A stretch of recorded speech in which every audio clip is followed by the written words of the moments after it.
March 1970, in Story County, Iowa, was no place for fragile hearts. Winter did not merely linger here. It ruled with the cruelty of a tyrant who refused to abdicate. The northern winds sliced across the flat, boundless plains like invisible blades, carrying the profound loneliness of fields that stretched forever under a sky the color of old pewter. No tree dared rise too high lest the gale snap its spine. Each breath Thomas Sterling exhaled became a thin ghost of white smoke, dissolving instantly in the frigid air just as the faint hopes that had once flickered in his chest were now vanishing. Day by silent day, Thomas lay beneath the 1950 Farmer Super M tractor. His powerful frame curled inside a threadbare cotton jacket that had once been his father's. He looked like a fallen giant trying to hide his wounds. His hands clenched the wrench so fiercely that his knuckles blanched white, the ache ignored. Thick black grease coated his square-jawed face, seeping into every line, not lines of age alone, but of years stacked heavy with grief. Sweat mingled with oil dripped onto the frozen ground, and in his chest a loneliness colder than the wind gnawed without mercy. It was the loneliness of a man who had lost everything, his father crushed beneath the same tractor's wheels, his mother coughing blood from lungs scarred by the very chemical dust he had spread, his younger brother swallowed by the distant nightmare of Vietnam. Life had narrowed to the endless turning of iron wheels and the harvesting of bushels of corn that meant nothing beyond survival. Existence stripped of purpose, stripped of joy. He had once dreamed. On long nights beneath the vast Iowa stars, he had lain on his back and imagined a different existence, a woman beside him. The sound of children's laughter echoing through the wooden house, fields liberated from the chokehold of debt and poison. Those dreams had withered into ghosts, haunting him in his loneliest hours, stabbing his heart like needles. He wondered whether he still possessed the capacity to love at all, or whether the relentless cold of Iowa had frozen his heart forever. Then came the sound. A weak, stuttering pop-pop like the dying heartbeat of some small creature fighting to survive amid the blizzard. Struggling against the overwhelming presence of death, Thomas froze.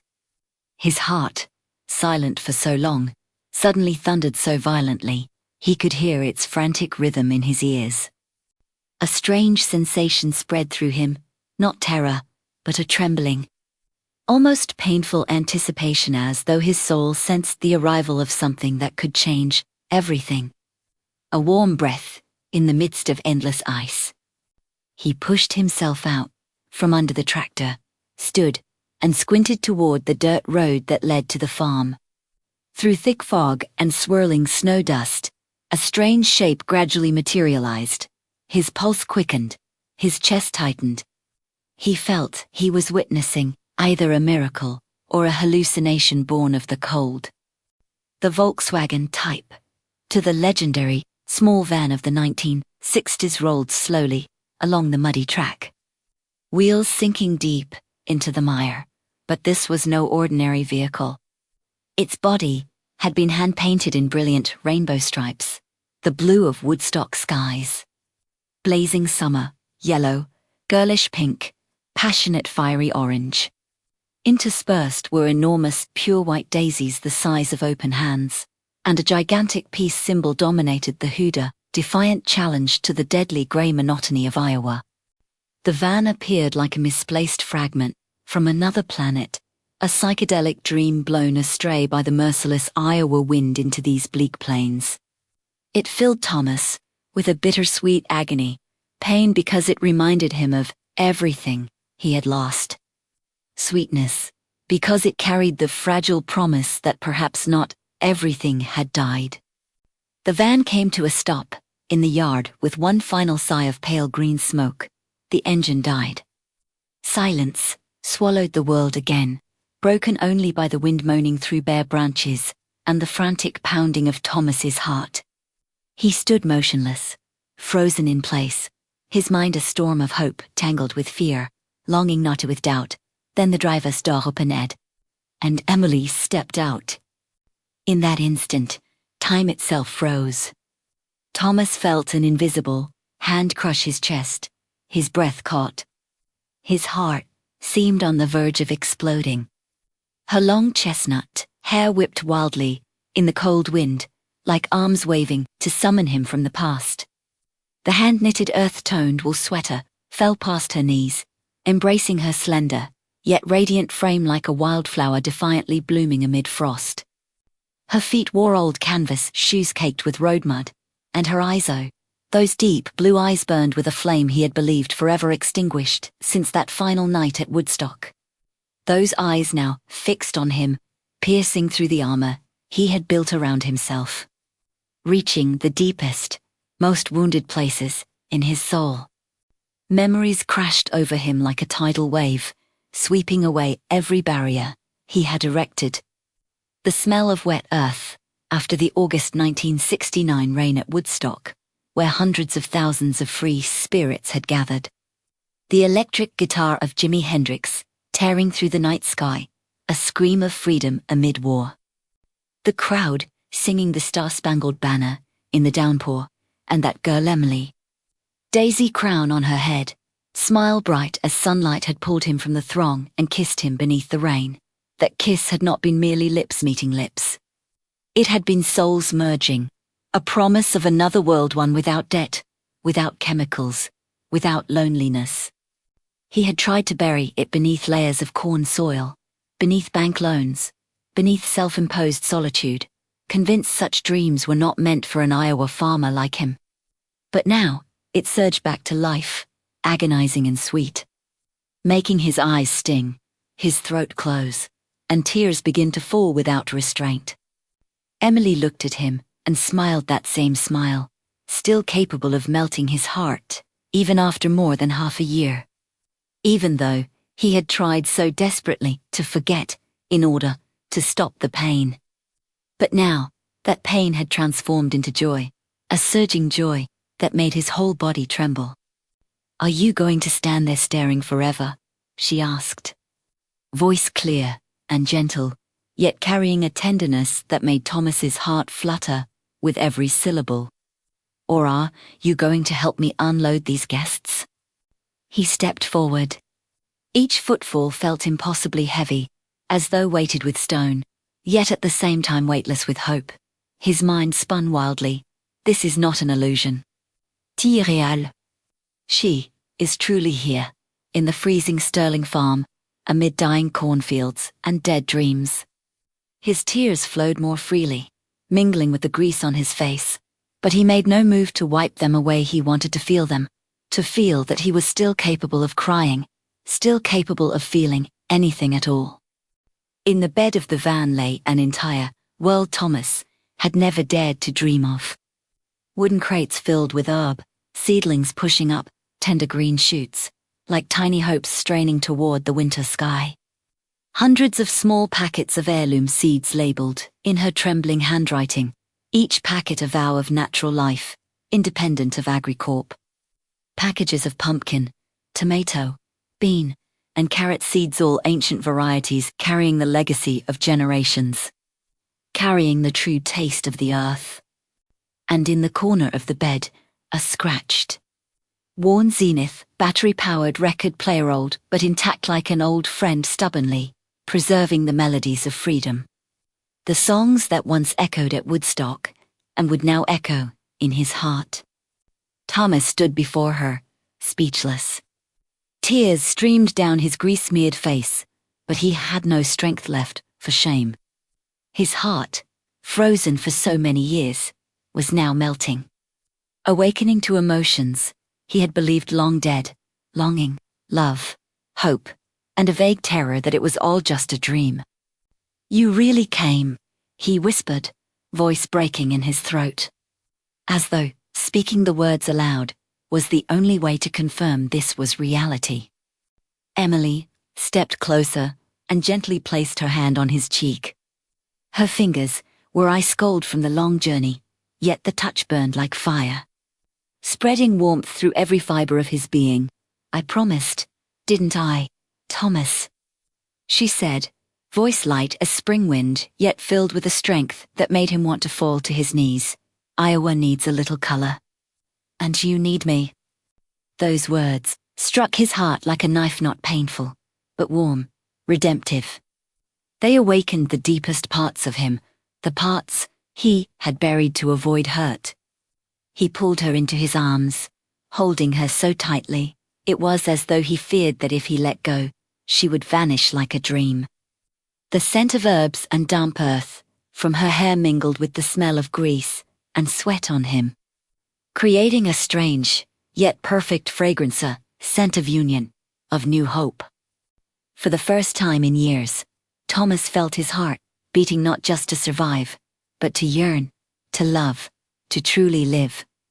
His tears fell onto her shoulder, and she held him even tighter, whispering words of comfort he had never heard from anyone. "I'm here now, Thomas. I'm not going anywhere." They stood there in the farmyard, the cold wind still blowing, snow dust still swirling. But for the first time, in a very long while, Thomas no longer felt cold. The cold outside no longer mattered, because inside him, spring was blooming, a spring named Emily. He released her slightly, looked deep into her eyes, and for the first time, he smiled a real smile, from the heart. "How far did you come to get here?" he asked, voice hoarse with emotion. "From Woodstock to New York, then Chicago, then the small roads through Illinois, Wisconsin, Minnesota. I drove almost without sleeping, because I knew, if I stopped, I wouldn't have the courage to keep going. But I had to come because I can't live without you. And now you're here," Thomas said, voice trembling, "in this cold, in this death. You still came." Emily smiled, tears sparkling at the corners of her eyes. "Because I know that beneath that layer of ice, there is still a seed waiting to be awakened. And I want to be the one to water it, to plant it with you, to build with you a world where love can bloom amid the cold wind." Thomas took her hand and led her into the house, the old, dark wooden house that had known no laughter for 3 years. But as the door closed behind them, a new chapter began. No longer a chapter of mere survival, but a chapter of real living, of surging emotion, of redemptive love. The door, from the past, had opened amid the blizzard, and spring, though still far away, had begun to creep into the heart of Thomas Sterling, awakening emotions he had thought were forever dead. Emily's presence was not merely that of a woman stepping into an old, weathered house. It was a gentle, irresistible invasion, like the first ray of sunlight piercing the gloom after an endless winter. The Sterling home, with its rotting wooden walls, creaking doorframes, and the heavy atmosphere of accumulated loneliness over so many years, suddenly felt shaken from within. The kitchen, the slowly dying heart of the house, had long known only the acrid smell of burnt pork fat, the bitter saltiness of cheap, cured bacon, and the cold sterility of canned corn peddled by Agri-Corp as the future. Meals here were never about nourishment. They were about maintenance, keeping a body breathing, working, enduring, even as the soul had long since departed. Emily did not speak much about the changes. She simply acted. And in just 3 days, she transformed the kitchen into a sacred space. She cleaned out the rusted salt jars that had sat untouched since Thomas's mother was alive, jars he had never dared touch for fear of stirring up memories.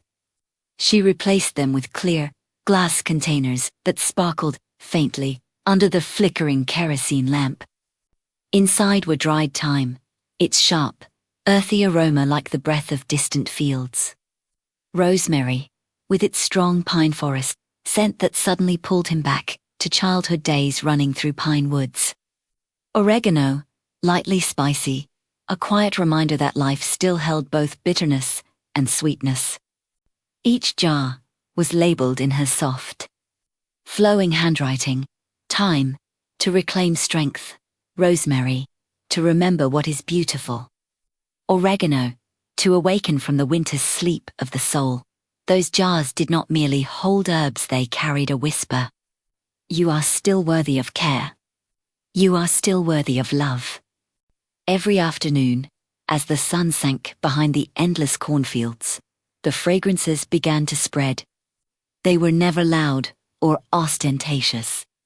They crept in quietly, like invisible fingers, touching old wounds.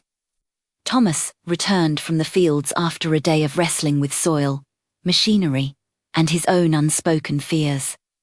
His boots were caked with mud, his face etched with exhaustion and thoughts he dared not voice. But when those scents reach him, the warm embrace of lentil soup, the gentle sweetness of freshly baked bread, the clean purity of herbal tea, he stopped at the threshold, drawing a deep, trembling breath. His heart clenched no wheat bain, but with an overwhelming emotion that shook him, he realized he was being loved, even if only through these invisible aromas. He stood there, eyes closed, tears silently rolling down beneath layers of dirt and grease. He feared that if he opened his eyes, it would all vanish. He feared this was only a dream, and when he woke, he would again be alone with the cold stove and his frozen heart. On the third evening, Billy returned from the cow barn.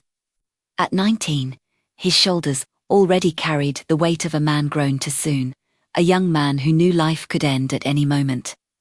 His hands trembled from the cold despite thick gloves. His eyes were red-rimmed and weary, from sleepless nights, from the draft notice renewed, for the third time, that sat in his pocket like a curse. He stepped inside with his usual routine in mind: eat quickly, go upstairs, escape into sleep filled with nightmares of helicopters and explosions. But he froze at the door, as if someone had seized his feet.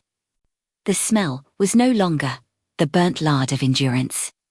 Instead, it was the slow-cooked warmth of lentil soup, with caramelized onions, sweet and comforting like the arms of a mother long gone. The rich, hearty aroma of whole-grain bread fresh from the oven, evoking peaceful Sunday mornings before everything fell apart. The pure, soothing scent of mint and chamomile, tea all blending into an embrace he had thought lost forever. What is this? Billy's voice broke, completely, trembling as though on the verge of shattering. He stood motionless, eyes wide, staring at the deep brown soup flecked with green specks of oregano, as if witnessing an unbelievable miracle, something too beautiful to be real. Emily turned from the stove, her gaze so gentle it pierced Billy's heart with sudden pain. She smiled, not a polite or distant smile, but the smile of someone who had seen his suffering from afar and understood that he had been hiding it behind silence for too long. This is life, Billy, she said, her voice soft yet unshakable, like an unbreakable promise. Not something that merely fills your stomach so you can keep enduring. This is something that feeds your soul, too. This is what your mother once wanted to give you, and now I'm continuing it in her place. He looked at her, and the tears began to well up. He tried to hold them back, tried to swallow them down, but they fell anyway, silent, agonizing, and liberating. I don't remember the last time I ate a meal like this, he whispered, his voice cracking. Since Mom died, I thought food was just to keep from starving. I didn't know it could make me feel loved. I thought I wasn't worthy of being loved anymore.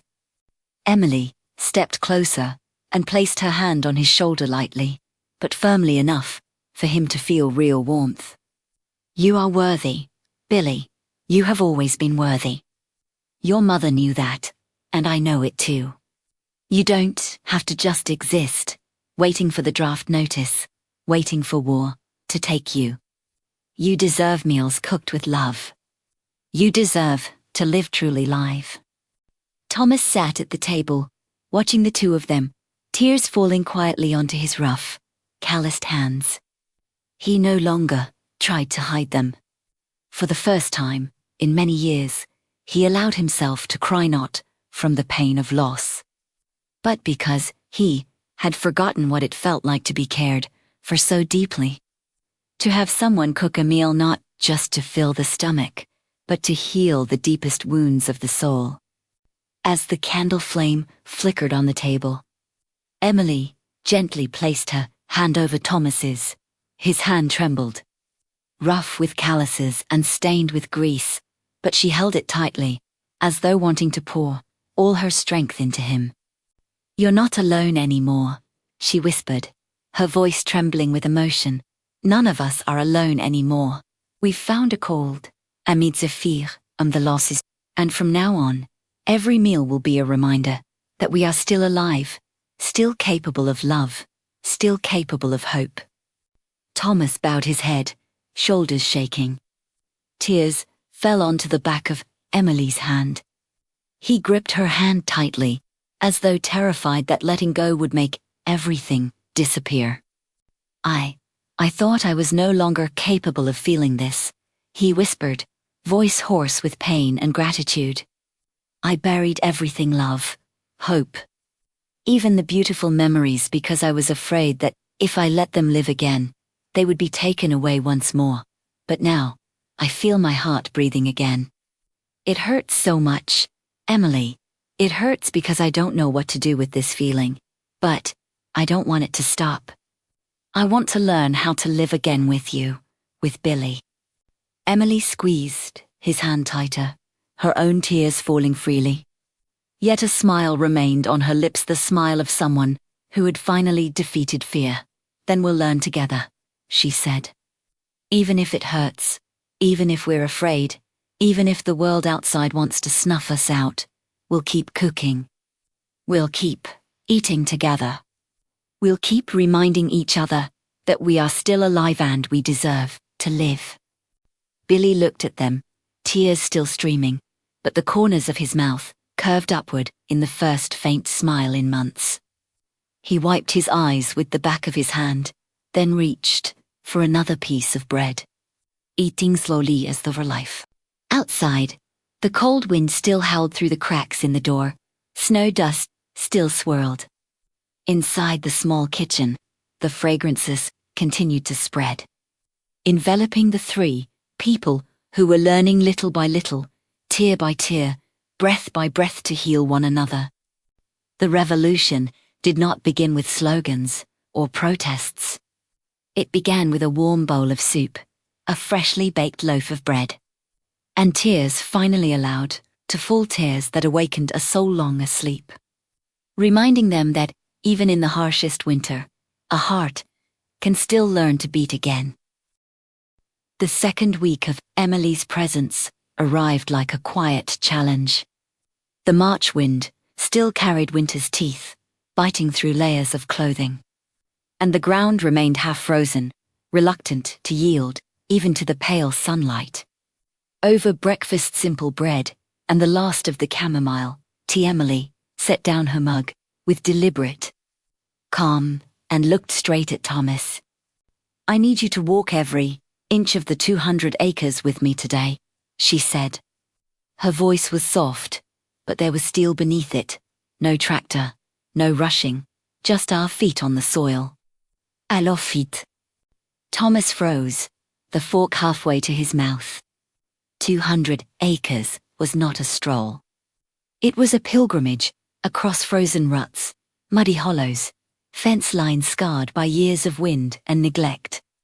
His first instinct was refusal. The cold was merciless, the ground unforgiving. But then he saw her eyes, not demanding, not pleading, but burning with a quiet, unshakable certainty that made his chest tighten. He swallowed. "You'll freeze," he said, almost gruffly. Emily's lips curved in the smallest, saddest smile. "The land has been freezing for decades," Thomas. It's time someone felt it with her. She rose before he could argue further. At the edge of the porch, she slipped off her boots, set them neatly side by side, and stepped barefoot onto the icy mud. Thomas watched, heart lurching, as her toes curled against the cold bite of the earth. She didn't flinch. She simply began walking. He followed, boots heavy, mind racing with worry. Every few steps, he glanced at her bare feet already reddening. Already caked with frozen soyland felt a wave of protectiveness, so fierce, it startled him. Yet beneath the worry was something deeper, awe. He had never seen anyone treat the ground with such tenderness, such reverence. Each footprint she left was faint, deliberate, like a whispered prayer pressed into the flesh of the earth itself. They moved slowly across the fields. Emily paused often. She would crouch, fingers sinking into the topsoil, palm flattening against the cold crust, as though listening for a heartbeat long silenced. Sometimes she closed her eyes, breathing in deeply. Face tilted toward the ground like a child listening to a mother's lullaby. Thomas walked beside her, in silence, his own heart pounding harder with every mile. He had lived on this land 32 years, had broken it, fed it chemicals, demanded yields from it, but never once had he considered that it might have a voice, a soul, a wound. Hours bled away. The cold seeped through his coat, through his gloves, numbing fingers and toes. Emily's feet turned blue, then purple. Small cuts from frozen clods began to appear, tiny beads of blood mixing with mud, yet she never stopped. Never complained. Each step was an act of love, each breath a vow. Thomas wanted to scoop her up, carry her back to the house, wrap her in blankets, tell her this was madness, but the words died in his throat. He could not interrupt, something so sacred. By late afternoon, they reached the boundary fence. On one side, the sterling fields tired, overworked, but still breathing faintly beneath the frost. On the other, Agri-Corp's land, vast and mercilessly uniform. The stubble of last season's corn dusted with the ghostly white residue of chemical fertilizer that refused to melt, lying like dirty snow across acres of dead soil. The air here tasted sharp, metallic, wrong. Emily stopped. Without a word, she knelt at the very line where the two worlds collided. She dug both hands deep into the sterling side, past the frozen crust, down into the darker, damper layer beneath. When she lifted the soil, it clung to her fingers like a confession. She brought it to her face, closed her eyes, inhaled a long, trembling breath. Then her shoulders began to shake. Thomas, her voice cracked, barely audible over the wind. The earth is screaming. He dropped to his knees beside her, pulse roaring in his ears. It doesn't smell like grass anymore, she whispered. It doesn't smell like rain waking the seeds. It doesn't smell like life, stirring after winter. All I smell is metal. Poison, death. Tears welled, spilled, fell onto the soil in her palms, darkening it in tiny, grieving spots. She looked at him, and the raw agony in her eyes struck him like a physical blow. I've lived on this land my whole life, he said, voice hoarse, breaking. 32 years. I thought I knew it. I thought I was feeding it. I spread the chemicals myself year after year because the bank demanded more, because Agri-Corp promised survival, because I was afraid of losing everything. But I never listened. I never once asked what it needed. I poisoned my own mother. The words tasted like ash. Shame flooded him hot, suffocating. He had not merely worked the land, he had betrayed it. He had betrayed the very thing that had sustained his family. For generations, Emily reached for his hand. She pressed the cold, heavy clump of earth into his palm and closed his fingers around it. "They're drugging her, Thomas," she said, voice trembling with grief and fury. "The fertilizers, the pesticides, the endless cycle they're heroin. The more you give, the more she craves. The more she craves, the weaker she becomes. The weaker she becomes, the more you have to give just to keep her breathing. It's not Islomurde. And we've all been accomplices." Thomas stared at the soil in his hand. It felt heavier than any debt he had ever carried. Emily's voice dropped to a whisper. "Give me 5 acres, just 5. Down by Skunk Creek, the richest, deepest part. No chemicals, no synthetics. Only heirloom seeds, only green manure from our own animals, only compost, only time. And love. Let me show you what happens when we stop hurting her. 5 acres. The number landed like a fist to the chest.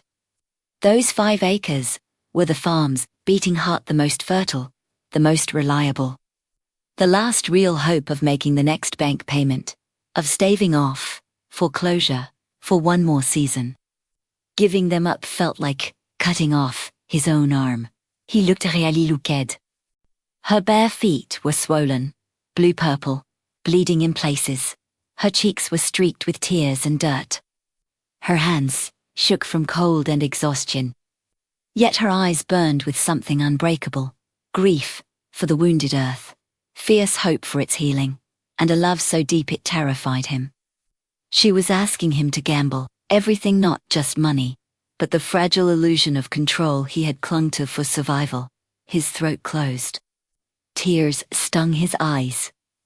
"If we fail," his voice cracked, raw, "the yields collapse if the bail stay? Or will you leave when it gets too hard?" Emily's lips trembled. Fresh tears spilled, but she did not look away. "I will stay," she said, each word carved from the center of her being, "through drought, through debt, through whatever storm comes.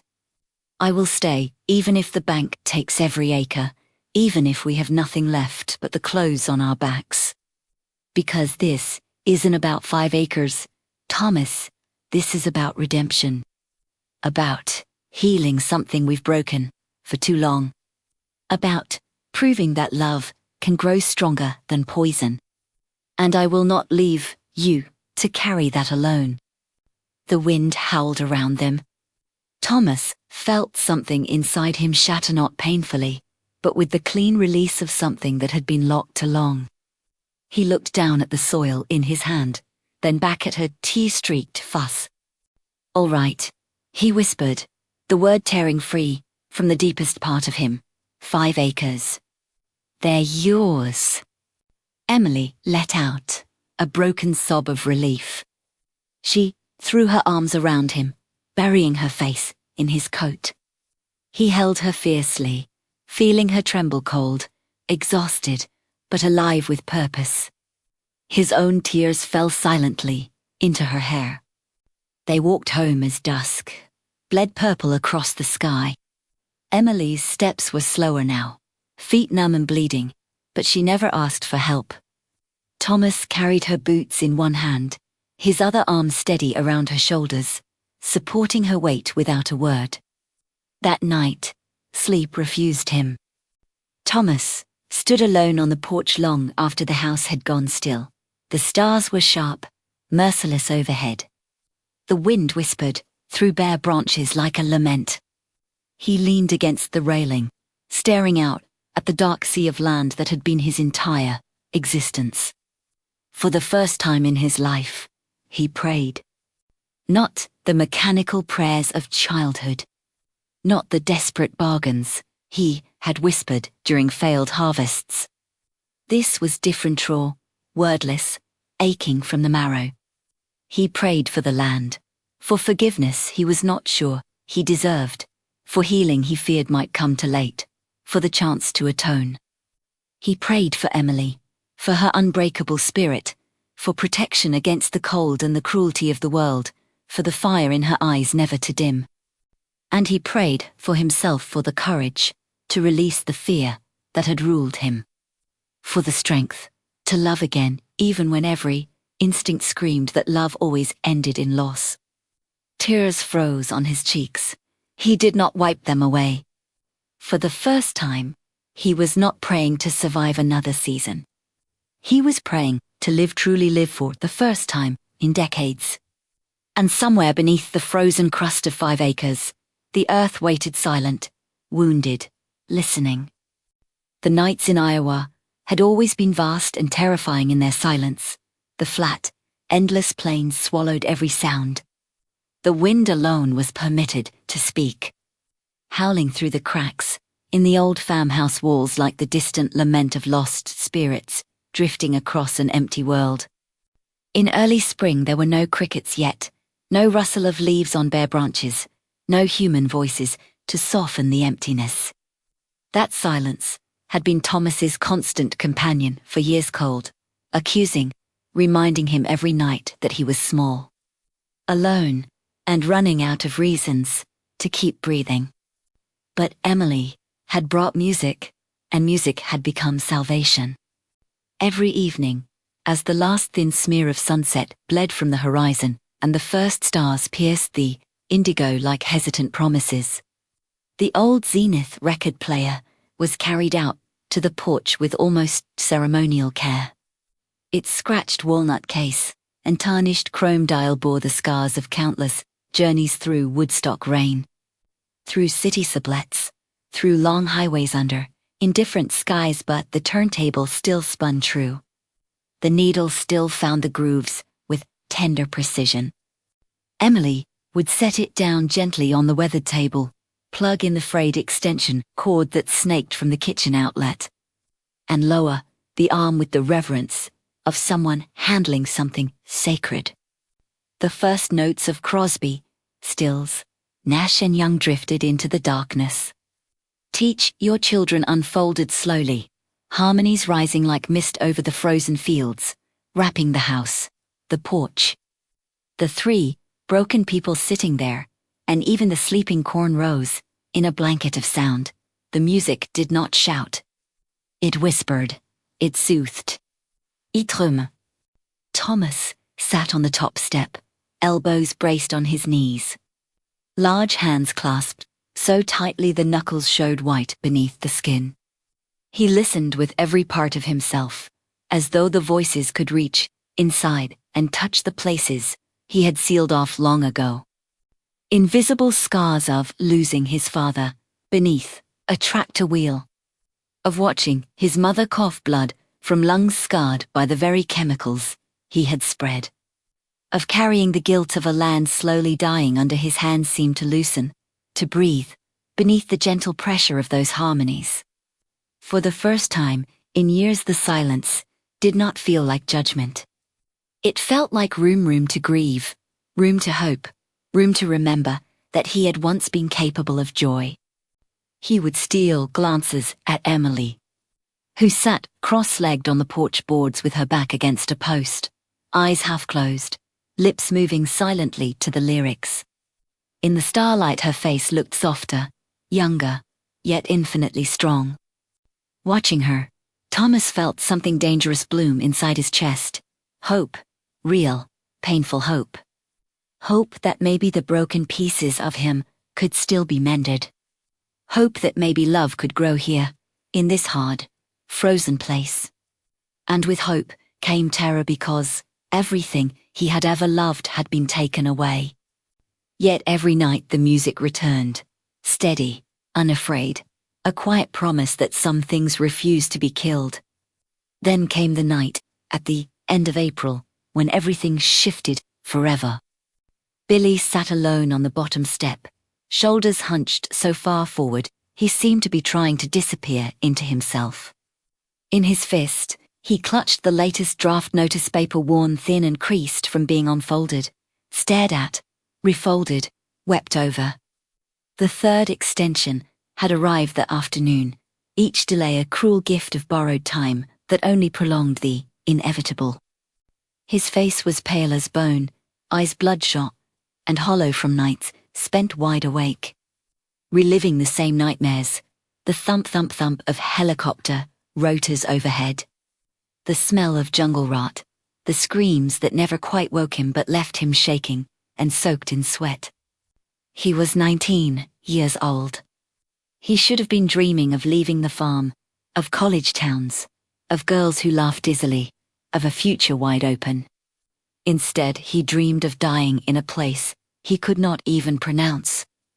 The screen door side open. Emily stepped out barefoot, holding a worn paperback with a faded blue cover. She said nothing at first. She simply sat beside him on the cold concrete step, close enough that their shoulders touched. For several long minutes, she remained silent, letting the wind and the stars speak first.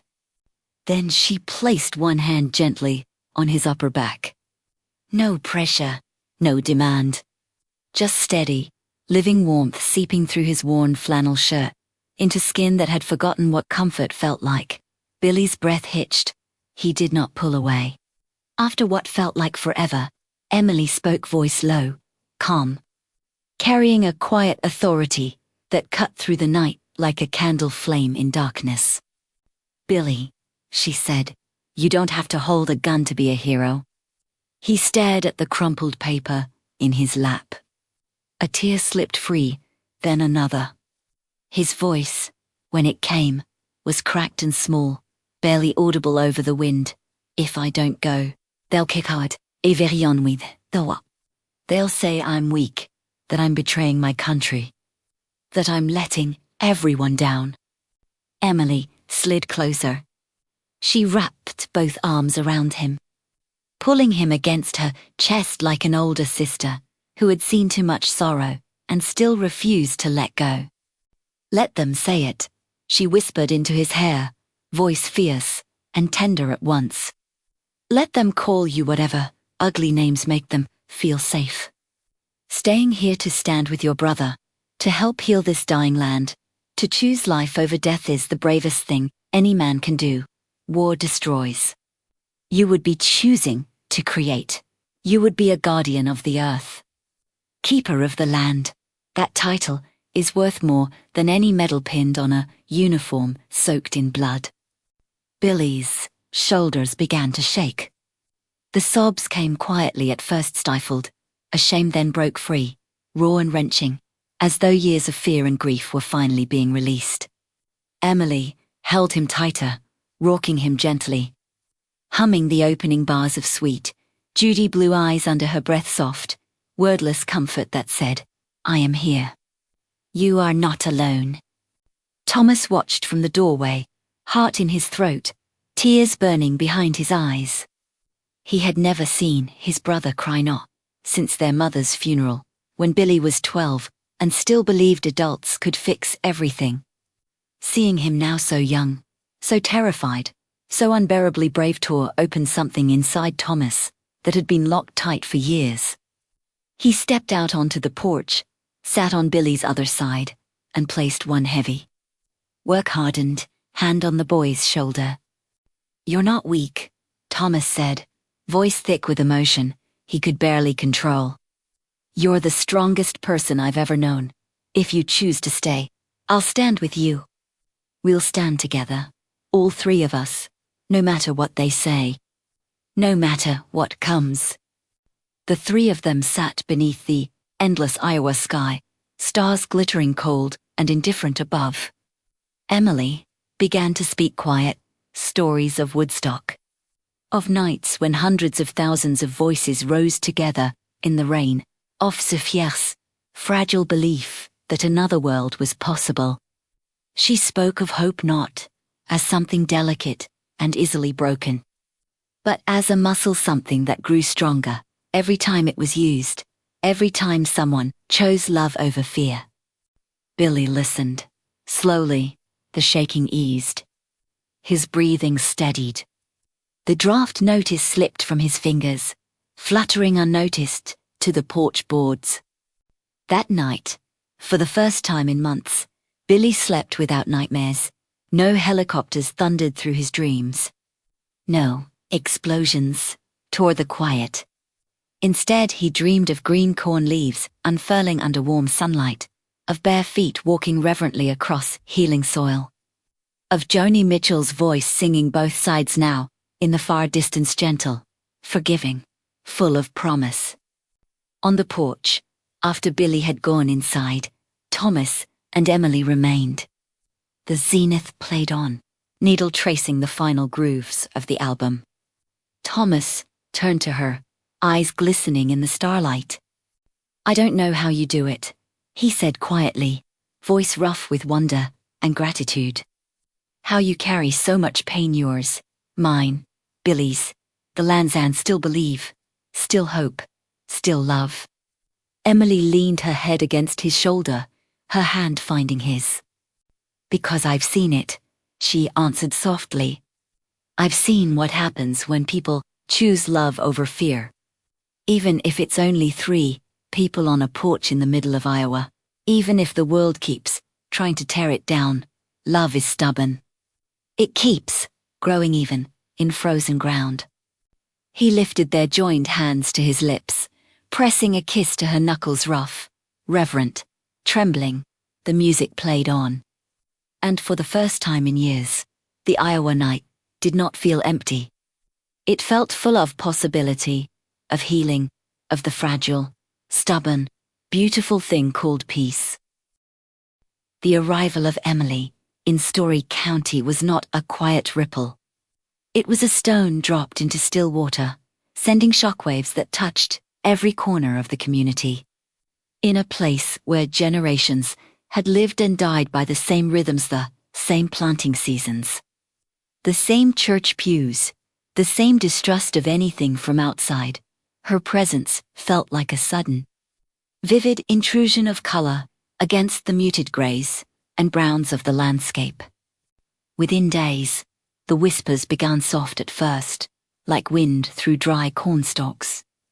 Then sharper, more venomous, carried on the breath of farmers leaning over coffee counters, murmured behind cupped hands in Sunday pews, repeated over kitchen tables as families passed the potatoes. "That hippie girl at the Sterling place," they said in the general store, voices low but edged with disapproval. "Look at her long skirts, embroidered with flowers like she's living in some fairy tale. Boots, always caked in mud like she's proud of being dirty. She's trouble. Pure trouble."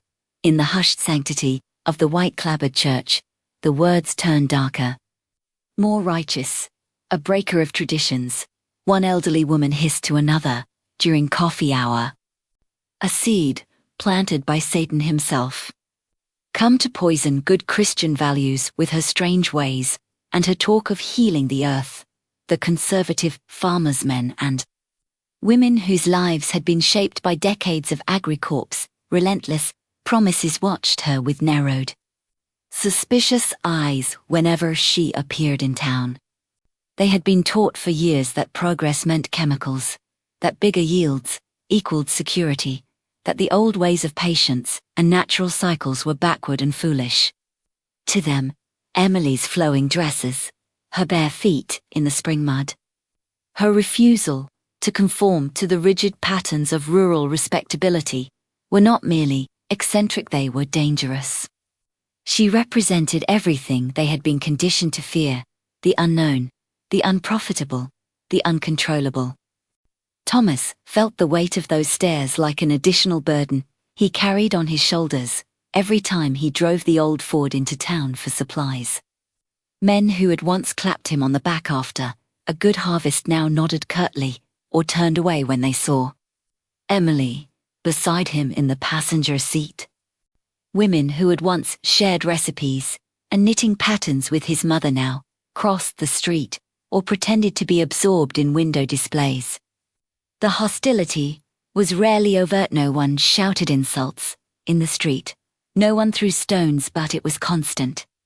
A slow drip of disdain that eroded his confidence, made him question whether bringing Emily into this community had been an act of love or selfishness. Inside, Thomas wrestled with shame and anger. Shame because he had once been part of that same silent majority. Nodding along when neighbors complained about city folk and outsiders. Anger, because he saw how deeply those judgments wounded Emily, even though she never spoke of it. He watched her face when they walked past groups of whispering women in the grocery aisle. Saw the slight tightening of her jaw, the brief flicker of pain in her eyes before she smiled and greeted them anyway. He wanted to shield her, to shout at the town to leave her alone, but he knew that would only make things worse. So, he stayed quiet, and the silence burned inside him like slow acid. Emily, however, never responded with anger. She never raised her voice in the feed store, never argued politics over coffee. Never tried to prove anyone wrong with sharp words or righteous lectures. Instead, she answered suspicion with love, quiet, persistent, practical love that refused to be defeated. The turning point came in mid-May, when the first real warmth began to coax green shoots from the soil, and the county was still wrapped in the damp chill of lingering spring. Mrs. Miller-Eleanor had been ill for weeks. Pneumonia had taken root deep in her lungs. The kind of sickness that crept in during the wet months and clung stubbornly, draining color from her cheeks and breath from her body. Her husband, Hank Miller, was the loudest, angriest farmer in Story County, a man whose face flushed crimson at the mere mention of hippies, environmentalists, or anything that smelled of change. He had borrowed heavily from Agri-Corp to buy the newest pesticides and fertilizers, staking everything on the promise of higher yields. Now, the bills towered over him like storm clouds. Eleanor was fading in their upstairs bedroom, and Hank's temper had become a force no one dared approach. Emily heard the news from a neighbor's wife, who stopped by the Sterling farm for eggs one afternoon. She listened quietly, nodding, asking gentle questions. That same night, under a sky thick with fog and the sharp threat of another late frost, Emily rose without a word. In the dim glow of the kitchen lamp, she moved with calm, focused purpose. She simmered a pot of herbal broth, licorice root to strengthen the lungs, coltsfoot leaves to loosen the cough, time for courage and clarity. She poured the steaming liquid into 2 mason jars, wrapped them carefully in an old wool scarf that still carried the faint scent of her mother's lavender sachets, and tucked them into a basket along with a small tin of salve she had made herself, beeswax, blended with lavender oil and a touch of eucalyptus to ease breathing. She walked the 2 miles to the Miller place alone in the dark, coat pulled tight against the damp cold, boots crunching on the gravel road. When she reached the house, a plain, square structure with a single light burning in the upstairs window, she knocked softly. Hank Miller opened the door with a scowl that could have curdled milk. His shirt was rumpled, eyes bloodshot from exhaustion and too much whiskey. "What the hell do you want?" he growled, blocking the doorway like a guard dog, protecting its wounded mate. Emily met his glare without flinching. In her hands, she held the basket, steam still rising faintly from beneath the scarf. "I brought something for Eleanor," she said simply, voice steady and warm. "Broth, salve, they might help her breathe easier tonight." Hank's lip curled. "We don't need your hippie nonsense. We've got doctors.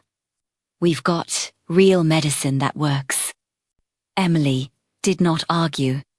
She did not preach about chemicals, corporations, or the dangers of modern farming. She simply looked at him, really looked in his Hank's something that stopped his next words, called compassion, not pity. No jugement. Just a deep, quiet understanding of a man watching the woman he loved slip away while the world kept demanding more from him than he had left to give. Hank's shoulders sagged. The fight drained from him like air from a punctured tire. He stepped aside without another word. Emily entered without triumph, without a trace of victory in her posture. She moved straight to the bedroom where Eleanor lay, pale and struggling for each shallow breath. The room smelled of sickness, stale air, and despair. Emily set the basket down, knelt beside the bed, and gently lifted Eleanor's thin hand. "I'm here," she whispered. "You're not alone anymore." For 3 days, Emily returned every evening after finishing her own work on the farm. She never spoke of politics or farming methods. She never tried to convert or convince.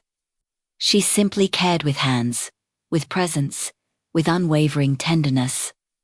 She spoon-fed the warm broth slowly, patiently, encouraging Eleanor to take one more sip, then another. She rubbed the salve into Eleanor's chest and back, hands moving in slow, soothing circles, murmuring words of comfort. "Breathe with me. Just one more breath. You're doing so beautifully." She changed the damp sheets, without complaint. She sat through the long, fevered hours when fear gripped tight, holding Eleanor's hand and singing softly old hymns, folk songs, anything that seemed to ease the struggle. Hank watched from the doorway at first, arms crossed, suspicious, waiting for the catch. Then he began to linger longer. Then he began to bring Emily cups of coffee, without being asked. By the second night, he sat in the corner chair, head in his hands. Silent tears falling as his wife's breathing slowly steadied, as colour began to return to her cheeks. On the third morning, Eleanor opened her eyes clear, for the first time in weeks. She sat up in bed, weak but smiling. "I feel human again," she whispered, voice hoarse but alive. The news spread like wildfire across dry cornfields. Women who had once crossed the street to avoid Emily now appeared at the Sterling farm with shy smiles and small offerings jars of homemade preserves. Loaves of bread still warm from their ovens, hesitant questions. They did not come for corn or gossip. They came for seeds flour, seeds to brighten their windowsills.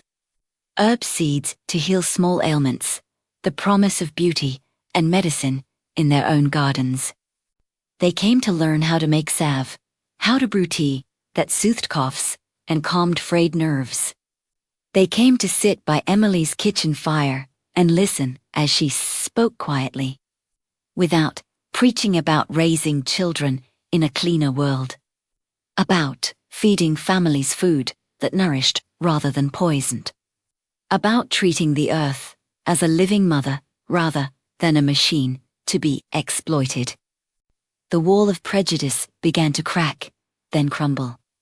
The stares that had once been cold and contemptuous softened into curiosity, then respect. Men who had muttered hippie under their breath now tipped their hats when Emily passed on the sidewalk. Women who had whispered Satan's seed now invited her to quilting circles and church suppers. Hank Miller, himself once the loudest critic, stopped his truck one afternoon on the county road, rolled down the window, and said gruffly, "Eleanor's asking if you'll come for supper Sunday. She wants to thank you proper." Emily smiled simple, warm, without a trace of smugness. "I'd like that very much." Thomas watched it all with a mixture of astonishment, gratitude, and quiet pride that swelled in his chest until it ached. He had expected resistance, ridicule, perhaps even open hostility from those who felt threatened by anything different. Instead, Emily had disarmed them not with arguments or anger, but with unrelenting, embodied kindness. She had shown them through actions, through presence, through love that fear could be met with tenderness, that suspicion could be answered with care, that even the hardest hearts could soften when met with genuine humanity.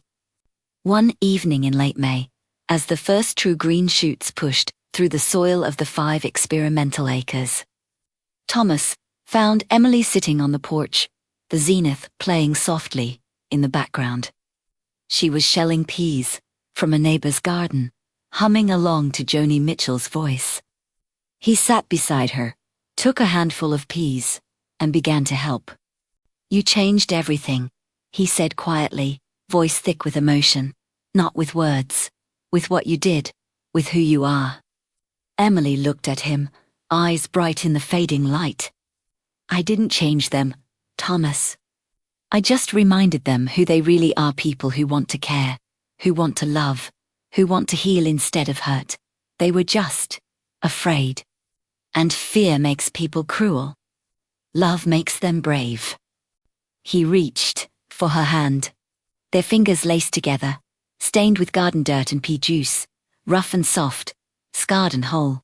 "I was afraid too," he admitted, voice low and raw. "Afraid of what they'd do to you. Afraid of losing you. Afraid that my world would hurt you the way it's hurt so many things I love." Emily squeezed his hand. "I know, but love isn't safe. It's just stronger than fear." The music played on. The stars came out one by one. And in the stillness between songs, the land itself seemed to breathe easier, as though it, too, had begun to heal. Emily had come as an outsider, a stranger, a threat. She stayed as a light, warm, steady, and impossible to extinguish. And slowly, painfully, beautifully, the hearts of Story County began to open. By the end of spring, the 5 acres along Skunk Creek had become something almost impossible to believe. The corn stood tall and proud, leavesa deep, warm green shimmered at the light my sun like polished emerald. The stalks were thick, straight, resilient, reaching skyward without a single drop of synthetic fertilizer.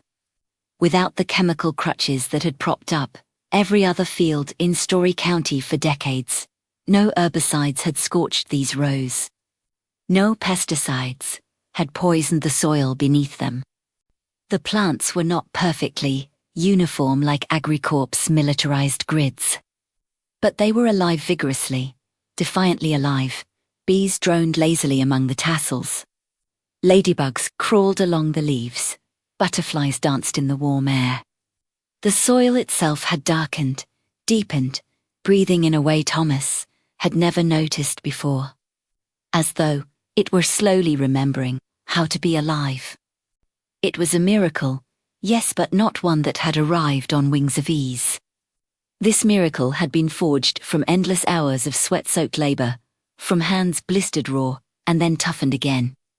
From nights when Thomas lay awake staring at the ceiling, heart pounding with the terror that he had just thrown away the farm's last hope. It was built from Faith Emily's quiet, unshakable belief that only heal if ons and from love. The steady, stubborn love that had grown between them like the very plants they tended, root by root, day by day. One afternoon near the end of May, the sky burned with a sunset, the color of fresh blood.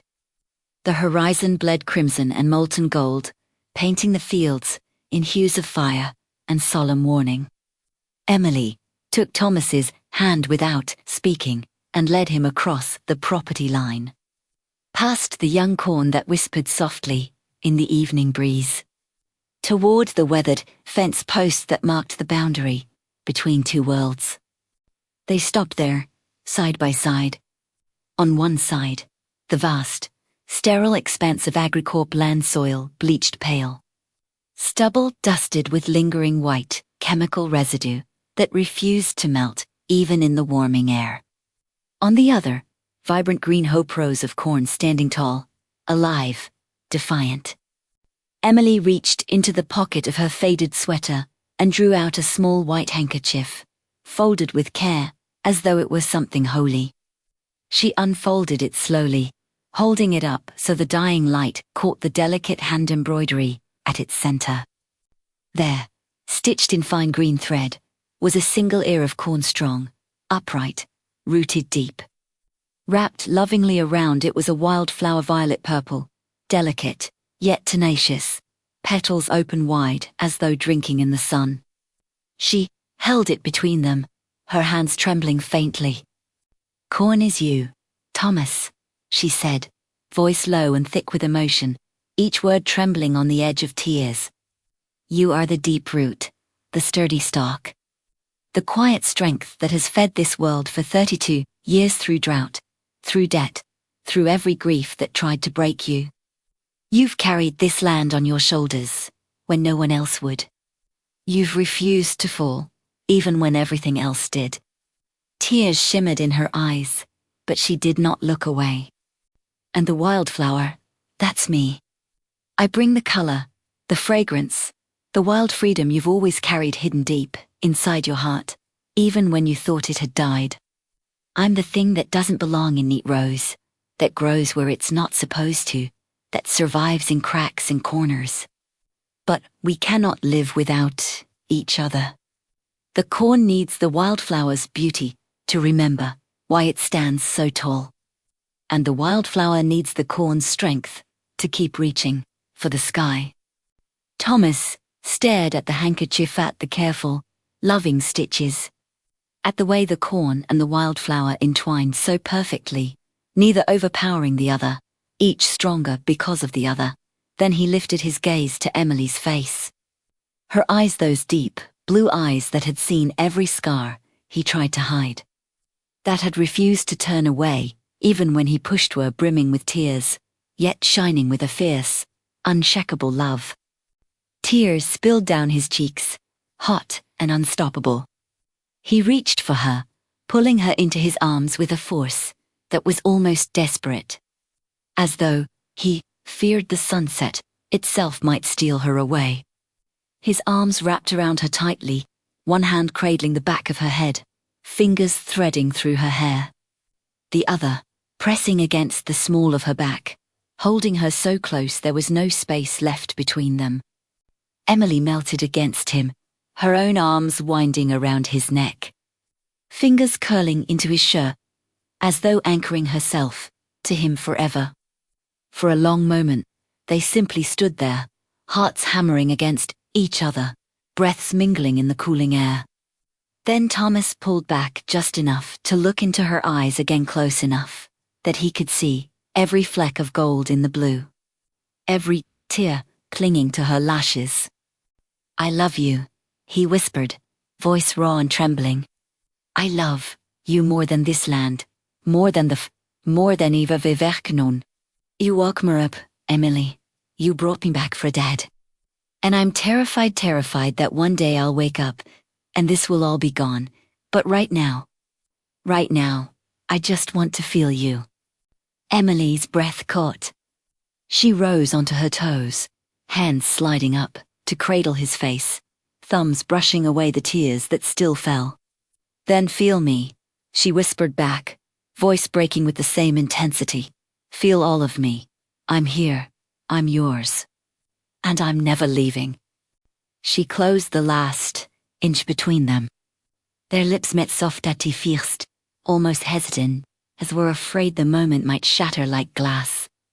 But the instant their mouths touched, something inside Thomas broke wide open. The kiss deepened slowly, reverently, like a vow being spoken without words. His lips moved against hers with aching tenderness, tasting the salt of their shared tears, the faint sweetness of chamomile tea from earlier that afternoon, the warmth of life itself. Emily sighed softly into his mouth, a small sound of surrender and joy, and he felt it vibrate through his entire body. One of his hands slid up her back, fingers splaying wide between her shoulder blades, drawing her impossibly closer, until their heartbeats seemed to synchronize, rapid, wild, alive. The other hand cupped the nape of her neck, thumb tracing the delicate line of her jaw as he angled her head to kiss her more deeply, more completely. Emily responded with equal longing, her fingers threading through his hair, tugging gently, as though she needed to feel every strand to believe he was real. Her body pressed against his, soft curves molding to his hard planes, every inch of contact sending sparks through them both. The world narrowed to this, the heat of their mouths, the slow, deliberate dance of lips and tongues, The way each breath they stole was shared, warm and trembling. Time seemed to stretch, seconds becoming minutes, minutes becoming eternity. The sunset wrapped them in crimson and gold, the light caressing their entwined forms like a blessing. The wind moved softly through the corn, rustling like quiet applause, carrying the scent of green growth and earth. When they finally parted just enough to breathe, foreheads resting together, noses brushing, breaths mingling in soft, uneven gasps, Thomas spoke in a voice hoarse with emotion. "Marry me, Emily," he said, "not because of the land, not because of what we've built. Marry me because I can't imagine another sunrise, another season, another breath without you beside me. Because you are my root and my flower, my strength and my freedom. Marie-me." Tears spilled anew from Emily's eyes, but this time they were tears of pure, radiant joy. "Yes," she whispered, voice trembling with happiness. "Yes, Thomas, 1,000 times yes." They kissed again, slower this time, deeper, tasting the promise of forever on each other's lips. The sun slipped below the horizon, leaving the sky bruised purple and gold. The stars began to appear, one by one. That night, under a sky thick with light, the Sterling Cooperative was born. It began quietly, around the scarred kitchen table. The first neighbors arrived, hesitantly, men and women who had once whispered against Emily, who had crossed the street when they saw her in town. They came carrying small jars of soil from their own fields, asking questions in low, uncertain voices. "How do you do it? What seeds did you use? Can you show us?" Thomas and Emily welcomed them without triumph or judgment. They spread seed packets across the table, heirloom varieties Emily had carried across half the country. They explained green manure, composting, crop rotation not as lectures, but as stories, stories of patience, stories of trust in the land, stories of love. One by one, the neighbors began to offer pieces of their own land, small plots at first, edges of fields they could spare. "Teach us," they said. "We want to try." The change was slow, but it was real. Eyes that had once held suspicion now shone with curiosity, then respect. Men who had mocked hippie nonsense now listened intently as Emily spoke of soil health. Women who had feared her influence now brought their daughters to learn how to make salve and tea. From the ridge overlooking the valley, the corporate lawyer from Agri-Corp miller. A thin, sharp-eyed man in pressed suits watched through binoculars. His face twisted with fury as he saw the small clusters of people gathering at the Sterling farmhouse, saw the green spreading where grey had once dominated. Ek knew. He knew that empires built on money and poison were being threatened by something far more dangerous, a union of law, land, and love. A quiet revolution that did not shout, did not threaten, but simply grew root by root, seed by seed, heart by heart. That night, after the last neighbor had gone home carrying packets of seeds and hope, Thomas and Emily stood alone on the porch. The zenith played softly, Joni Mitchell singing "A Case of You," voice clear and aching. Thomas turned to Emily, took both her hands, and pressed the embroidered handkerchief between their palms. "One Mary, c'est simple. Because premier qu'on a another zida without beside. Because you are my root and my flower, my strength and my freedom. Marry me, Emily." Tears filled her eyes again, but this time they were tears of joy, pure and bright. "Yes," she whispered. "Yes, Thomas. 1,000 times yes." They kissed again beneath the stars, the handkerchief still pressed between them. The symbol of their union now, also the promise of their future. Below them, the 5 acres slept green, alive, waiting. And somewhere in the darkness, the land itself seemed to sigh with relief, as though it, too, had found its way back to love. August 1970 arrived with a deceptive, cruel beauty. The sun blazed high and merciless over Story County, turning the sky into a vast, unyielding sheet of blue.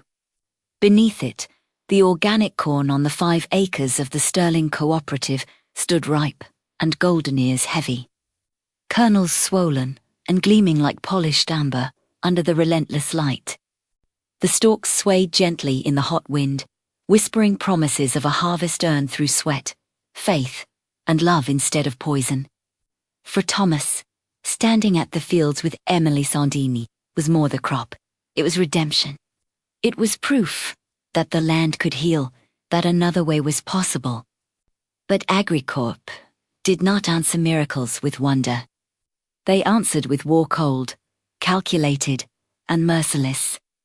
Vance, the regional director, a man whose tailored suits and empty smiles masked a heart carved from ice, convened an emergency meeting in a windowless room at the County Co-op headquarters. The owners of every major grain elevator, feed mill, and independent buyer in the region sat in uneasy silence as Vance spoke, his voice low and lethal, each word carrying the full weight of corporate power. No one, he said, buys a single kernel from Sterling. Not 1 bushel. Anyone who does will have their contracts for next year's seed, fertilizer, and credit terminated. No warnings. No second chances. The silence that followed was suffocating. No one dared object. They knew the cost of defiance. By morning, the edict had spread like venom through the county's veins. Monday morning broke hot and still. Thomas loaded the old Ford before dawn, stacking crate after crate with the first ripe, ears golden, fragrant, perfect. His heart pounded with a mixture of pride and fragile hope. This was the moment. This was when the 5 acres would prove their worth to the world.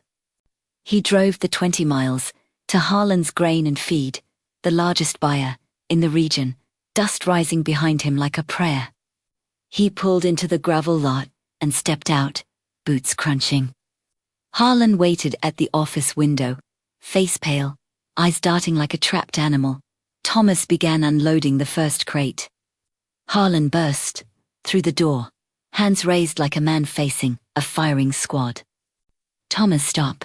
For God's sake, stop. Thomas froze, crate balanced on the tailgate. What the hell's wrong?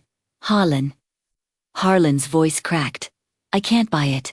Not a kernel. Thomas's stomach dropped into freefall. What are you talking about? Harlan's hands shook violently as he pushed a folded sheet of paper through the security slot in the office door. Thomas took it. The Agri-Corp letterhead stared back at him like a death sentence. He read the single paragraph. Then read it again, slower, as though the words might change if he stared long enough. Anyone purchasing corn from the Sterling farm would be cut off from all future supplies of seed, fertilizer, and credit. No exception. No merci. Harlan's whisper was almost inaudible. If I buy from you, 100 other families in this county won't have seed next spring. Their kids will lose the farms. Their homes, everything. They'll blame me, Thomas. They'll destroy me. Thomas stood motionless in the middle of the lot. The crate of corn remained on the tailgate, untouched, gleaming mockingly in the sun. The world tilted beneath his feet. He had believed. He had poured every ounce of hope, every drop of sweat, every tear into those 5 acres. And now it sat in crates at his feet, worthless, while the bank circled like a vulture overhead. His voice, when it came, was barely a rasp. You've known me since we were kids, Harlan. You know what this means to me. Harlan's eyes filled with tears. I know. God help me. I know. But I can't be the one who dooms them all. Thomas stared at him for a long, shattering moment.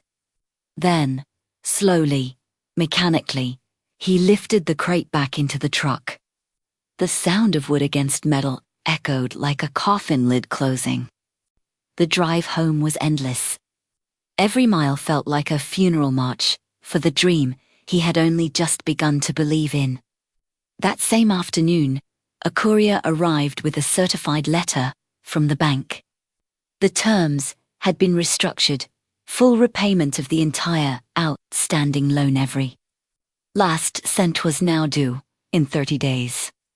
Failure meant immediate foreclosure on the entire 200 acres, house included. Thomas read the letter standing in the kitchen doorway. Emily watched from the table, face pale. Billy stood behind her, fists clenched, so hard his knuckles were white. The air in the room turned thick, suffocating. That night, they gathered in the old granary, the only space large enough for the 5 families who had joined the cooperative. Lanterns hung from the rafters, casting long, trembling shadows across the rough plank walls. The smell of stored grain and dust hung heavy. The mood was leaden. The 5 men, Pete, Carl, the 2 Johnsons, and old Mr. Davies, sat on overturned crates, faces grey with terror. Their wives stood behind them, arms crossed, eyes red from crying. Pete was the first to break the silence. He slammed his fist on a crate, so hard the lantern swayed wildly. "We can't eat this damn corn to pay the bank, Thomas," he roared, voice cracking with desperation. "We can't feed it to our kids when the creditors come kicking down the doors. Agri-Corp is a goddamn giant. We're nothing else under their boot. They'll crush us, and they'll laugh while they do it." The others murmured agreement, fear thick and choking, strangling the fragile hope that had begun to take root. Thomas stood in the center of the circle, shoulders bowed under the weight of their trust. He had no easy answers. He felt the crushing responsibility like a stone on his chest. He looked at Emily. She stood in the shadowed corner, arms wrapped around herself, fingers digging into the sleeves of her sweater as though trying to hold herself together. The old Zenith record player rested at her feet, silent for once. Her eyes, those eyes that had always burned with quiet fire, still held that flame. But tonight it flickered beneath a storm of pain, deep, raw, searing pain. The pain of someone who had promised to stay, who had poured her soul into this land and this dream, and now watched it begin to crumble. Thomas crossed the room to her. He took her hands cold, trembling, and pressed them to his chest. "I'm sorry," he whispered, voice breaking. "I promised you a future. I promised you hope. And now it's all slipping away." Emily shook her head fiercely, tears spilling over. "Don't," she said, voice cracking like thin ice. "Don't apologize for fighting. Don't apologize for believing in something better. We're not finished. Nor yet." She stepped forward, turning to face the circle of frightened faces. "We're scared," she said, loud enough for everyone to hear, voice trembling but strong. "All of us. I'm terrified. I wake up at night wondering if I've dragged us all into ruin. But fear is exactly what Agri-Corp wants. Fear is what keeps us buying their poison, borrowing their money, staying in line. If we let fear win now, if we let it choke the hope we've fought so hard to grow, we've already lost everything." Pete snorted, voice bitter. "Easy for you to say. You're not the one staring at foreclosure papers. You're not the one watching your kids' future disappear." Emily's eyes flashed with sudden fire. "I'm saying, tis long decent star, it's mind. I've poured everything into it, every hope, every tear, every sleepless night dreaming of what it could be. Il faut l'osite, première l'osito of what we've built. I will not let them win by making us too afraid to fight." She looked around the circle, meeting each pair of eyes. We have 30 days, she said. 30 days to find another way. There are cities, Chicago, New York. College towns full of people who marched in the streets for peace, for a better world. They're starving for clean food. They'll buy our corn. They'll pay more for it because it's honest, because it's alive. Because it was grown with love instead of poison. The room went deathly quiet. Carl spoke slowly, voice shaking. You're talking about selling direct, bypassing the elevators, the buyers. The whole damn system. Emily nodded. Exactly. We take the harvest to them. We show them what real corn looks like, what real farming can be. Pete rubbed his face, voice raw. It's crazy. It's impossible. Thomas stepped beside Emily, taking her hand. His voice was rough, exhausted, but steady as stone.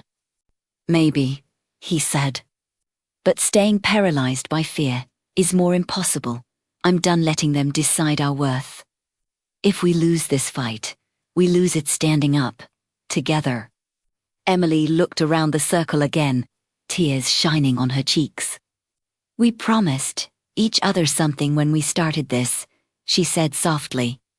We promised we would try, even when it hurt, even when it terrified us. We're still here, we're still breathing. And we still have each other. One by one, the faces began to change. Not to certainty not yet, but to something stubborn, something alive. Pete exhaled heavily, shoulders sagging. All right, he said, voice hoarse. Tirtidaille. Let's see what 30 days can do. The meeting ended with no grand speeches, no triumphant cheers. Just quiet nods, handshakes, and the shared understanding that fear had almost won and they had refused to let it. Outside, the night was warm for August, stars brilliant overhead. Thomas and Emily stood on the porch, hands clasped. She leaned against him, head on his shoulder. I'm scared too, she admitted in a whisper. He kissed the top of her head. I know, but we're scared together. In the darkness, the 5 acres waited golden, silent, full of promise and peril. And for the first time since the letter arrived, Thomas felt something stronger than fear. He felt resolve. The clock had run out. 30 days of silence, from every grain elevator, every feed mill, every buyer in the county. 30 days of watching the corn ripen, while the bank's deadline loomed like a guillotine. 30 days of fear, so thick it tasted like metal in the mouth. In the granary that night, the lanterns burned low, casting long, trembling shadows across the faces of the 5 families who had dared to join the dream. No one spoke. The only sound was the ragged breathing of people who had reached the edge of everything. Then Emily stood. She stepped into the center of the circle, bare feet, silent on the rough boards. Her voice, when it broke the silence, was not loud. Not angry, but it cut through the despair like a blade of light, through total darkness. If they refuse to buy our corn, she said, each word ringing with fierce, unshakable clarity, then we will take it straight to the people who hunger for it. Every head snapped up. Eyes that had been deadened by terror suddenly flared with something dangerous, something alive. The young people in Chicago, in New York, in Ames, in Madison, they're starving for truth, she continued, voice rising like a gathering storm. They marched in the streets for peace. They sang until their throats bled for freedom. They want food that hasn't been poisoned, food grown by people who still believe in something bigger than profit. Every ear we carry to them isn't just corn, it's a war cry. It's a declaration, shouted from the rooftops. We are still alive. We stop and never, ever surrender. The granary fell utterly still. Then Billy rose slowly, deliberately, every muscle trembling with the force of a decision that could end him. His voice cracked when he spoke, but it carried. "I'll drive," he said. "I'll take the first load. I'll drive it all the way to Chicago myself, if I have to." The words ignited something primal. One by one, they stood. Carl's voice was rough, with emotion. "If the kid's going, I'm not staying behind to watch everything burn." Pete slammed his fist into his palm, eyes blazing. "They think they can choke us. We'll shove this corn down their throats every last ear." Old Mr. Davies wiped his face with a shaking hand. "My nephew's in Chicago. He'll take it. He'll spread the word." The decision was not made with speeches or votes. It was made with the raw, unbreakable will of people who had stared into the abyss and chosen to fight. They moved like a storm unleashed. Emily worked the telephone through the night. Her voice steady as she called every contact she had from Woodstock student unions. "Pis collègues végétariens communes, à grance, je told them. Grown without poison, grown by people who refuse to die. Will you help us reach you?" Billy and his university friends commandeered the campus print shop, running off thousands of flyers on stolen newsprint. "Buy a sterling ear, save a free piece of land." The words were raw, urgent, a call to arms disguised as an invitation. Then the Volkswagens began to arrive. They poured in from the east, coast-old buses painted in psychedelic swirls. Vans with peace signs still visible beneath years of road dust. Cars crammed with young people who had once danced in the rain at Woodstock and now came hungry for something real. They didn't come for music. They came for revolution. By the end of the first week, the Sterling Yard had become a makeshift encampment, brightly painted vehicles parked in chaotic rows. Tents pitched under the stars, young people unloading crates by day and singing by firelight at night. The air smelled of diesel, fresh corn husks, and defiant hope. But Agri-Corp was not idle. Miller moved with the cold precision of a predator.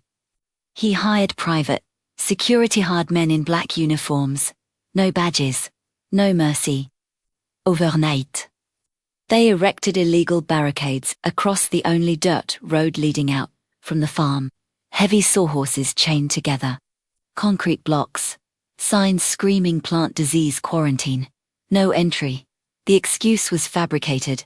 The intent unmistakable. The corn would rot in the crates before it ever reached a buyer. On the morning of the 15th day, the convoy was ready. 6 vehicles, 3 Volkswagen vans, 2 borrowed farm trucks. And Billy's battered Chevy were loaded to the roof with crates of golden ears. The young drivers stood beside their rigs, faces pale but eyes burning. Thomas walked the line, shaking every hand, voice thick. "You're carrying more than corn today," he told them. "You're carrying everything we fought for." They rolled out, at first light. The barricade waited half a mile down the road. 3 black SUVs blocked the way, engines growling like predators. Miller stepped out first, arms crossed, a thin, venomous smile curling his lips. "Roads closed. Sterling," he called, voice dripping with triumph. "Official quarantine. Your little hippie corn stays right here. It'll rot in the sun, and you'll watch it happen." Thomas climbed down from the lead truck. His shoulders were wide, his stance rooted like the corn itself. Behind him, dozens of farmers and Woodstock kids stepped out, each holding an ear of corn high, golden torches in the dawn light. Silence fell thick, electric, suffocating. Then, from the rear, a local news van roared up, tires spitting gravel. The camera crew was already rolling. Emily had made the call 2 nights earlier, voice steady despite the fear in her heart, the lens focused. Emily walked forward, calm and unhurried. In her arms she carried the old Zenith. She said on the truck plugeditin, cranksumum. Hishevin voice blowtrasse. Freedom. Raw, rigid, unstoppable. The music rolled over the barricades, over the men in black, filling the air with a power no chain could contain. Thomas stepped forward, facing Miller directly, voice booming through the camera's microphone. "Mr. Miller," he said, every word clear, every syllable a hammer strike. "The whole world is watching you right now. You can block this road, you can bring your guards and your lies. But you cannot block the truth. Americans want clean food. Americans want farmers to be free. Step aside. Or tonight, on every television screen in Iowa, hell, maybe across the country, you will be the face of everything that's wrong with power, the face of greed that crushes hope, the face that tried to kill a dream and failed." Miller's smile vanished. His eyes darted toward Vance, who sat rigid in the back of the nearest SUV, face pale, mouth a thin line. Vance looked away. The security men shifted. One lowered his radio, another took a step back. The music swelled. Freedom. Freedom. Freedom. A tidal wave of sound crashing against their resolve. Emily turned the volume higher. Richie Haven sang on, voice rising to a roar. Thomas took one step forward. "Tena notte." Behind him, the farmers and the young people followed, each holding an ear of corn high, a living army of peace. Miller's face twisted with rage, but the camera was rolling. The music was deafening. The people were moving. Slowly, grudgingly, the black SUVs backed away. The barricades were dragged aside with scraping metal and defeated curses. The convoy rolled forward. As the last vehicle passed through, Billy leaned out the window and shouted into the wind.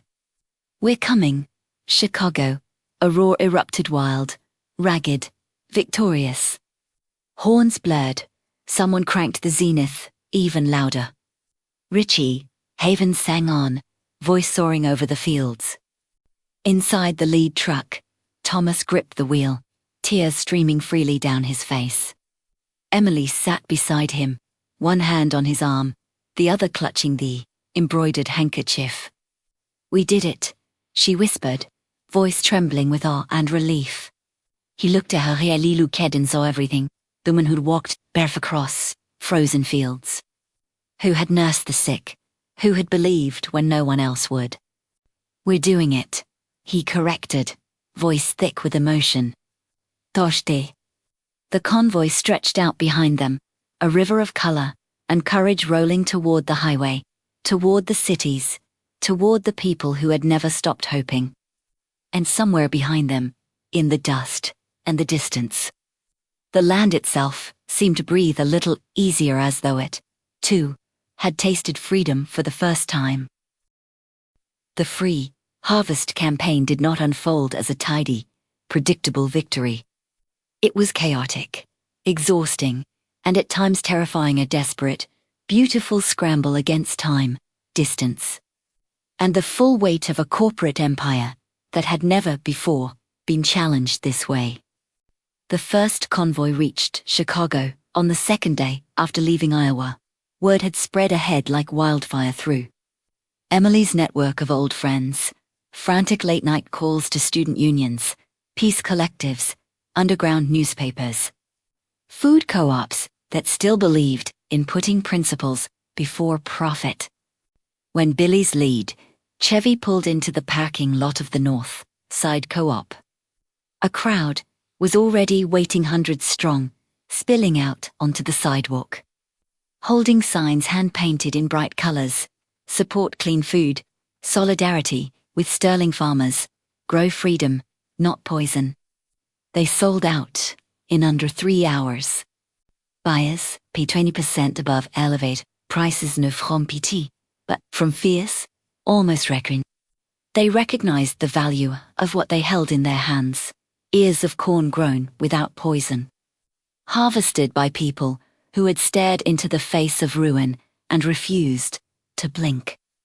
Money came in crumpled bills thrust forward by trembling hands, in checks written on the spot with shaking pens. In jars of homemade honey, loaves of bread, even handmade jewelry offered in trade. By nightfall, the first truck stood empty. The drivers dust-covered, bone-weary. Euphoric sat on tailgates, passing around water bottles, and wept openly, tears mixing with sweat and laughter that sounded almost like sobs of disbelief. The pattern repeated, fiercer and faster, in every city they reached. In Madison, a spontaneous street fair erupted around the convoy students, unloading crates, while folk singers strummed guitars on the sidewalk.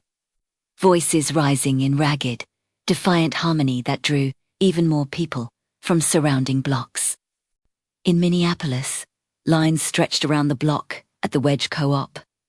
Volunteers formed human chains to pass crates inside, chanting "Free the land, free the land," until the words became a heartbeat.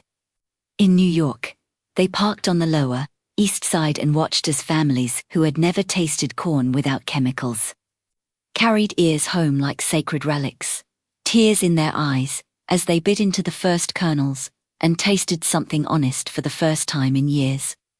Reporters arrived like wolves, scenting bloodthirst local stringers with notebooks and cheap cameras.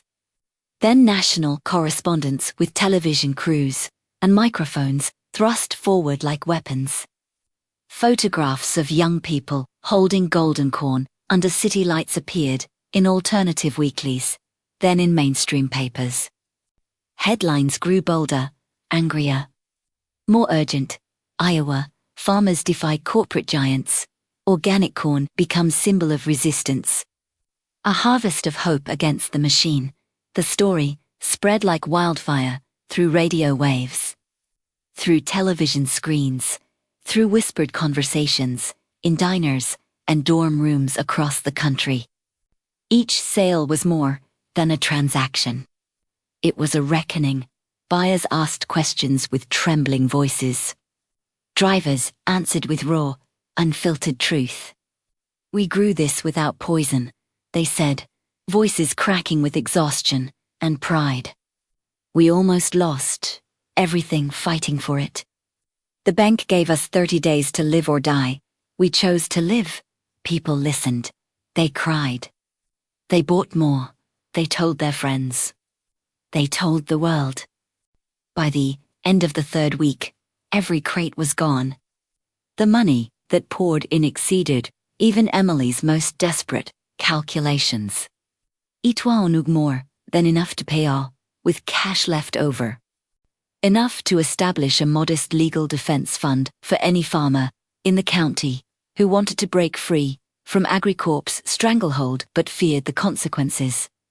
Enough to buy seed for next season, to repair the barn roof that leaked every spring, to breathe again without the constant chokehold of debt. On the final day of the 30-day ultimatum, Thomas did not walk into the bank alone. 10 farmers from the Sterling Cooperative walked through. The heavy glass doors with him, men and women whose faces had once been grey with terror, now lifted with a quiet, hard-won pride that made them stand taller than the marble columns around them. They wore their Sunday best, clean-pressed shirts, trousers without patches, dresses carefully ironed the night before. In Thomas's hand was a plain canvas bag containing the full amount, in cash every dollar earned from the free harvest. Every bill still carrying the faint scent of corn husks, road dust, and victory. The bank manager, Mr. Reynolds, looked up from his polished desk and went pale as death. He had prepared himself for a plea, for tears, for another extension begged on bended knee. Instead, he saw a line of people standing tall, shoulders back, eyes clear and unyielding. Thomas set the bag on the desk with deliberate calm. He met Reynolds's eyes without flinching. "Here's the full amount," he said, voice steady and resonant, carrying the quiet authority of a man who had walked through fire and emerged unbroken. "Every cent we owe. And from this day forward, the Sterling farm owes this bank nothing. We owe Agri-Corp nothing. We're free." Reynolds stared at the bag, as though it might explode. His throat worked convulsively. I'll need to count it, he managed, voice barely above a whisper. Count it, Thomas replied, calm as stone. Take your time. We're not in a hurry anymore. The counting took nearly an hour. Reynolds's fingers trembled as he sorted bills into stacks, sweat beading on his forehead. When the final total was confirmed, he pushed the receipt across the desk with unsteady hands. Thomas signed it without flourish, then turned to the others. It's done, he said simply. A sound moved through the group, half sob, half laugh, half prayer of thanksgiving.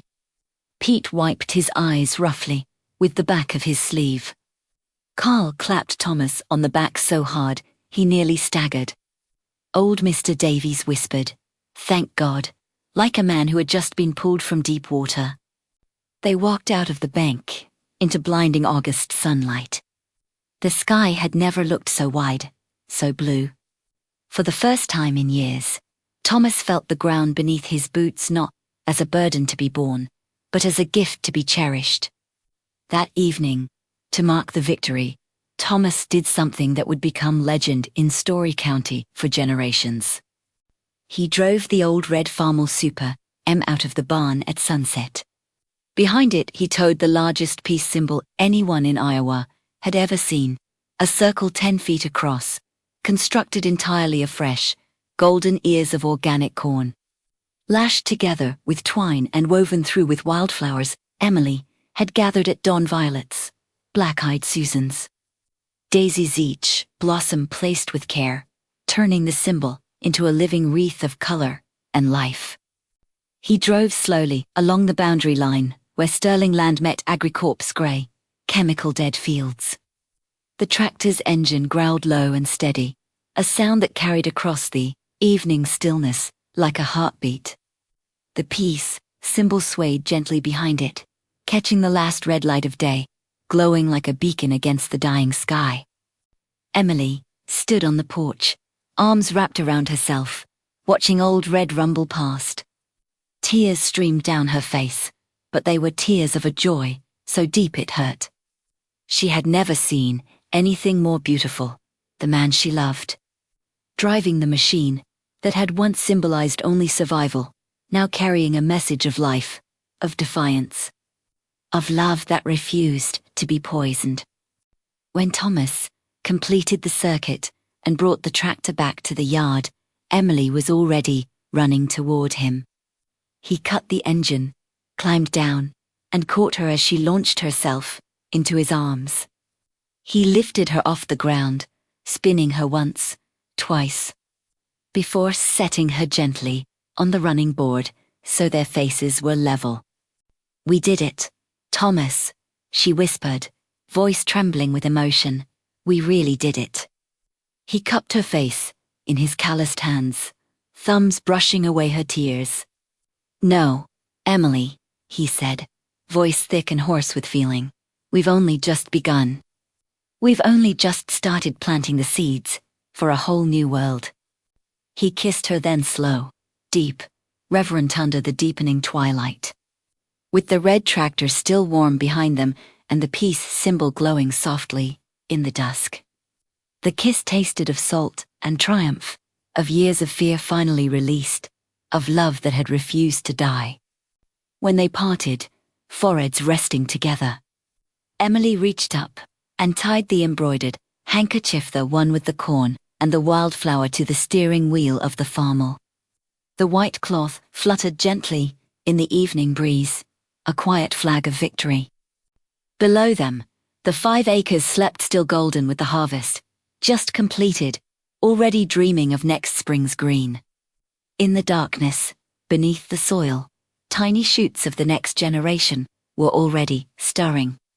Reaching blindly toward light they could not yet see, they knew the cold winds would come again. They knew the corporations would not surrender easily. They knew the road ahead would still be hard. But they also knew something stronger. They knew that love, stubborn, patient, fierce love, could grow even in frozen ground. They knew that hope, once planted, refused to stay buried. And they knew that as long as there were people willing to stand together, to fight together, to believe together, the land would keep answering. The epic of the sterling fields did not end that night. It had only just begun.